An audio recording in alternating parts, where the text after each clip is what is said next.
नमस्कार मित्रों, total quality management की इस सीरीज में आपका स्वागत है। इस पार्टिकुलर वीडियो में हम लोग देखेंगे पीडीसीए साइकिल, 5S और काइजान फिलॉसफी के बारे में। ये रहा हमारा सिलेबस और सबसे पहले हम देखते हैं पीडीसीए साइकिल के बारे में। ये डीमिंग नाम के साइंटिस्ट ने दी थी, इसके लिए हमने इनके सम्मान में इसे डीमिंग साइकिल बोलना शुरू कर दिया। तो अब देखते हैं कि पीडीसीए साइकिल क्या होती है। तो सबसे पहले हम समझ लेते हैं कि पीडीसीए एक एक्रोनिम है जिसकी फुल फॉर्म एक इस तरह से बनेगी। पी मतलब प्लान, डी मतलब डू और सी चेक और ए एक्ट से। तो सबसे पहले समझते हैं कि प्लान किस चीज़ को रिप्रेजेंट करता है। तो plan a change to the process predict the effect this change will have a plan how the effect will major.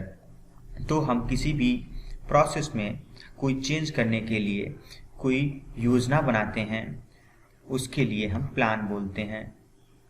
और हम इस प्लान से ये भी देख लेते हैं कि ये हमारे ऑर्गेनाइजेशंस पे क्या प्रभाव डालेगी और इसके क्या परिणाम होंगे। उसके बाद हम डू का मतलब होता है implement the changes on a small scale and measure the effect. मतलब हम जो भी योजना बनाएंगे उसको, जैसे कि मान लेते हैं कि हमने कोई एक नई सरकारी योजना बनाई, तो हम उसको पूरे देश पे लागू करने की बजाय हम उसे केवल 1 या 2 जिलों में पहले चालू करके देखेंगे। उसके हिसाब से हमें जो भी परिणाम मिलेंगे और जो हमें फायदे या नुकसान मिलेंगे उनको देख के हम अगला स्टेप लेंगे। तो इसीलिए हम implement on the small scale, ये डू के अंतर्गत आता है। इसके बाद हम आते हैं चेक पे। चेक में हमने जो भी योजना बनाई है और उसका जो डू किया है उसके जो परिणाम होते हैं उनको हम जांचते हैं। उसके बाद अब एक्ट की बारी आती है। इसमें यदि हमारे परिणाम सफल रहे हैं और हमें लगता है कि हमें ये पूरी ऑर्गेनाइजेशन पे अप्लाई कर देना चाहिए, तो हम इसे एक परमानेंट मॉडिफिकेशन बना देते हैं और इसको एक अमेंडमेंट की तरह स्वीकार कर लेते हैं। तो यही साइकिल हमारी कंटिन्यूअस चलती रहती है। तो पहले हम प्लान करते हैं, फिर डू, फिर चेक, फिर एक्ट, और ये साइकिल एक कॉन्टिन्यूसली जारी रहती है। तो यही थी डीमिंग साइकिल या फिर पीडीसीए साइकिल।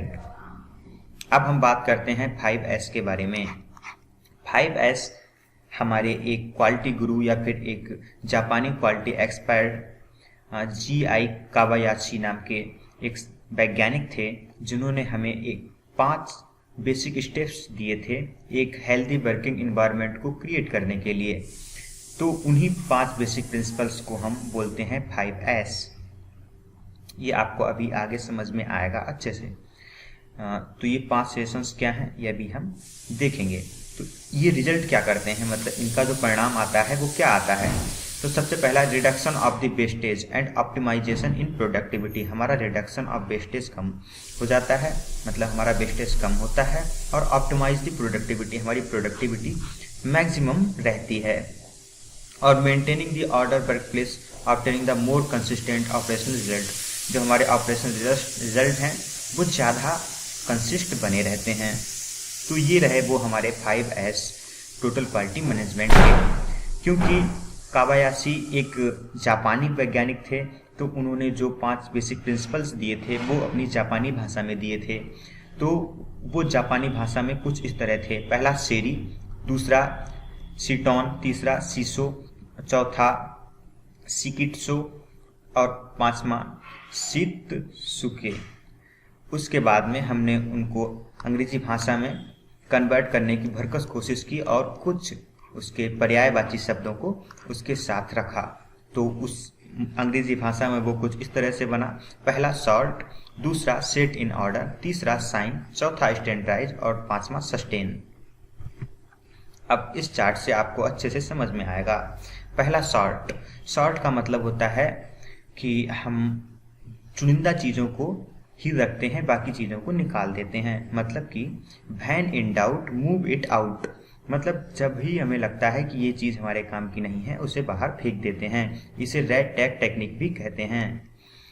दूसरा है सेट इन ऑर्डर। इसका मतलब है a place for everything and everything in its place. मतलब कि हर एक चीज के लिए अपनी जगह होनी चाहिए और हर एक चीज अपनी जगह पर होनी चाहिए।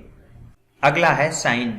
साइन को हम दे सकते हैं क्लीन एंड इंस्पेक्ट और इंस्पेक्ट थ्रू क्लीनिंग, मतलब स्वच्छता से जांच करनी चाहिए और जांच करते समय हमें स्वच्छता रखनी चाहिए। अगला है standardise. Standardise make up the rules follow and enforce them, पहले हमें नियम बनाने होंगे, उसके बाद उन्हें फॉलो करना होगा। अगला है सस्टेन। सस्टेन मतलब बरकरार रखना, party of daily work and it become a habit, हमें अपनी जो भी योजना है उसको अपनी डेली रूटीन का पार्ट बनाना होगा और उससे अपनी आदतों में शुमार करना होगा। तो ये थे हमारे 5S का एक्सप्लेनेशन या फिर 5 नियम जो कि कावासाकी ने हमको दिए थे। अब हम बात करते हैं काइजान फिलॉसफी के बारे में। तो सबसे पहले काइजान फिलॉसफी के जन्मदाता का इंट्रोडक्शन हम ले लेते हैं। मसाकी लमाई नाम के एक साइंटिस्ट थे जिन्होंने ये काइजान की फिलॉसफी डेवलप की थी। काइजान 2 जापानी नामों से मिलकर बना हुआ है। काई का मतलब होता है करेक्टिव मीजर्स, मतलब चेंज, और जेन का मतलब होता है अच्छे के लिए। ठीक है, तो मतलब अच्छे के लिए कोई भी किया गया बदलाव मतलब काइजेन कहलाएगा जापानी भाषा में। तो काइजेन देखो यहाँ भी यही दिया गया है, चेंज फॉर द गुड्स, अच्छाई के लिए बदलाव काइजेन कहलाता है। The target of the kaizen is cost reduction by eliminating the waste, मतलब वेस्टेज को सबसे कम करना, उसके थ्रू हमारा कॉस्ट का रिडक्ट कर देना काइजेन की फिलॉसफी होती है। अब इसके कुछ स्टेप होते हैं, इसके बेसिकली 7 स्टेप होते हैं,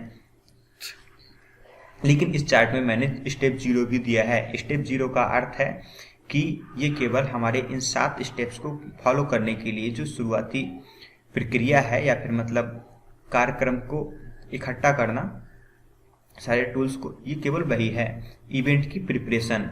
ठीक है, तो स्टेप 0 में आता है इवेंट की प्रिपरेशन। हमें इवेंट का एरिया सेलेक्ट करना होगा और उसके लिए टीम बनानी होगी।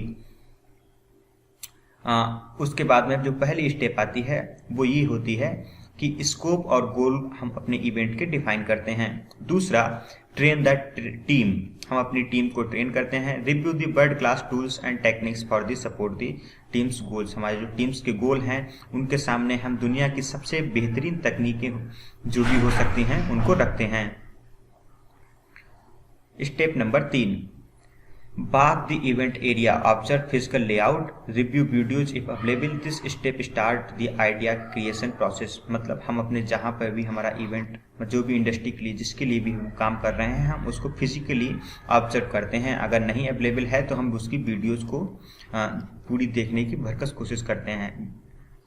लास्ट ऑब्जेक्टिव यही होता है कि हम अपने इवेंट एरिया को फुल्ली ऑब्जर्व कर सकें। ऑब्जर्वेशन के बाद हम चौथे स्टेप आता है डाटा कलेक्शन का।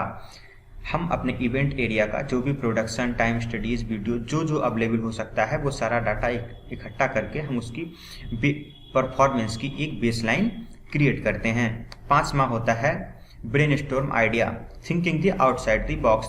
आउटसाइड द बॉक्स मतलब हमें एक अपने ढर्रे से बाहर निकलकर सोचना होता है कि और आइडियाज को जनरेट करना होता है। Piggybacking important here, piggybacking का मतलब होता है अनमने ढंग से समर्थन करना या फिर थोड़ा बहुत समर्थन करना। तो यहाँ पे जो चीज़ें हैं हमारी इंपॉर्टेंट, केवल उनको छोड़ के बाकी चीज़ों को हम कैंसिल कर देते हैं। नंबर 6 आता है multi voting to prioritize top 8 to 10 ideas that will work on immediately, जो तुरंत का तुरंत काम करेंगे और जो हमारे यहाँ से आउटसाइड बॉक्स से सोचने से जो आइडियाज़ आएंगे उनमें से टॉप के जो 8 से 10 आइडियाज़ होंगे हम उनको चूज कर लेंगे। Step number 7, form sub team to go out and try implement idea. उसके बाद में हम छोटी छोटी टीमों में उन लोगों को बांट देंगे, उसके बाद में उनसे कहेंगे अब अपने आइडियाज़ को इम्प्लीमेंट करो। तो ये थे हमारे 7 स्टेप काइजान फिलॉसफी के, और ये एक साइकिल के थ्रू हमने समझाया है। अगर आपको उनको लिखने में या फिर आपको ये स्टेप्स बड़े लगते हैं तो आप इन छोटे स्टेप्स में भी आप एग्जाम में पेश कर सकते हैं। पहला है गेट एम्प्लॉयज इन्वॉल्वमेंट, दूसरा gather a list of the problem, तीसरा encourage solution then choose an idea, चौथा टेस्ट द सोल्यूशन, पांचवा regularly measure and analyse the result. छठा if successful adopt the solution. और सातवां repeat on the outgoing basis. इसके बाद में अब हम काइजान के फीचर्स के बारे में बात कर लेते हैं। पहला फीचर है इसका वाइडली एप्लीकेबल, मतलब ये मैन्युफैक्चरिंग और नॉन मैन्युफैक्चरिंग हर तरह की इंडस्ट्रीज में इसका इस्तेमाल किया जा सकता है। दूसरा highly effective and result oriented, मतलब इससे हमें क्विक रिजल्ट मिलता है, मिजरेबल रिजल्ट मिलता है और हमें पता होता है कि हम अपने बेसलाइन से कितना ज़्यादा तरक्की कर रहे हैं। अगला है लर्निंग एक्सपीरियंस। हर एक आदमी जो काइजान की टीम में पार्टिसिपेट करता है वो कुछ नया करने की सोचता है, इसीलिए एक लर्निंग एक्सपीरियंस बना रहता है। और लास्ट है team based and cross functional, मतलब जब भी हम काइजान को यूज़ करते हैं तो हर एक डिपार्टमेंट के जो टॉप मैनेजमेंट के लोग होते हैं, मतलब कोई सेल्स का है, कोई एचआर का है, कोई प्रोडक्शन का है, इनके सारे टॉप मैनेजमेंट इसमें पार्टिसिपेट करते हैं। तो इससे क्या होता है, क्रॉस फंक्शनल एक इंगेजमेंट क्रिएट होता है। तो ये भी एक काइजान का फीचर है। सो धन्यवाद हमारे साथ वीडियो में इतनी देर तक बने रहने के लिए। आप इसकी PDF डिस्क्रिप्शन बॉक्स से डाउनलोड कर सकते हैं। Thank you.